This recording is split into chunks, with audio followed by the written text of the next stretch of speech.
Hello everyone. ఎప్పుడు ఇంట్లోనే తింటున్నాం కదా! ఒకసారి బయటికి వెళ్ళి తిందాము. కొంచెం రిఫ్రెషింగ్‌గా కూడా ఉంటది కదా! అంటే మా హస్బెండ్ రెస్టారెంట్‌కి తీసుకొచ్చారండి.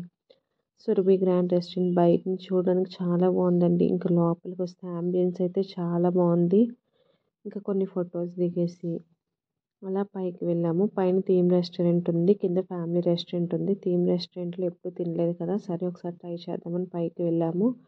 సో థీమ్ రెస్టారెంట్‌కి, ఫ్యామిలీ రెస్టారెంట్‌కి ఫుడ్ ఏమైనా డిఫరెన్స్ ఉంటుందా అని అడిగితే ఫుడ్ ఏం డిఫరెన్స్ ఉండదండి. Same food. కానీ థీమ్ ఒక్కటి ఉంటుంది అంతే అన్నారు. సరే కదా ఏదో ఒక థీమ్ తీసుకుందామని చెప్పి అడిగితే అన్నీ రిజర్వ్డ్ అండి, ఫిల్ అయిపోయాయని చెప్పారు.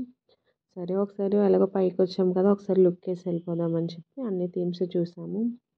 కౌబాయ్ థీమ్, గోవా బీచ్, ఇంకా జైలు, చాలా థీమ్స్ ఉన్నాయండి. మీరు ఎప్పుడైనా థీమ్ రెస్టారెంట్‌కి వెళ్ళారా? తిన్నారా? ఎక్స్పీరియన్స్ ఎలా ఉంది? కమెంట్ చేయండి. మేమైతే ఇంకా ట్రై చేయలేదు.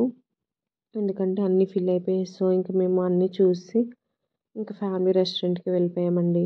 మా తమ్ముడేమో వెజ్, మేమైతే నాన్ వెజ్. సో నేనైతే చికెన్ ఫ్రై పీస్ బిర్యానీ చెప్పాను. ఇంకా ఒక స్టార్టర్ ఎగ్ మంచూరియా చెప్పాను. మా తమ్ముడేమో మష్రూమ్ బిర్యానీ చెప్పాడు. సో దాంతో ఒక డ్రింక్ తీసుకున్నాము. ఇంక తీసుకొని ఫుల్గా తినేసి మొత్తం బిల్ కట్టేసి వచ్చేసాము. నాకైతే చాలా బాగా నచ్చిందండి ఫుడ్. చాలా క్వాంటిటీ, టేస్ట్ అన్నీ బాగున్నాయి. 10/10 అయితే ఇచ్చేస్తాను నేను. నాకు చాలా బాగా నచ్చింది ఫుడ్ అయితే. సర్వింగ్ అన్నీ బాగున్నాయి. మీరు బయటికి వెళ్తే ఏం తింటారు? కామెంట్ చేయండి.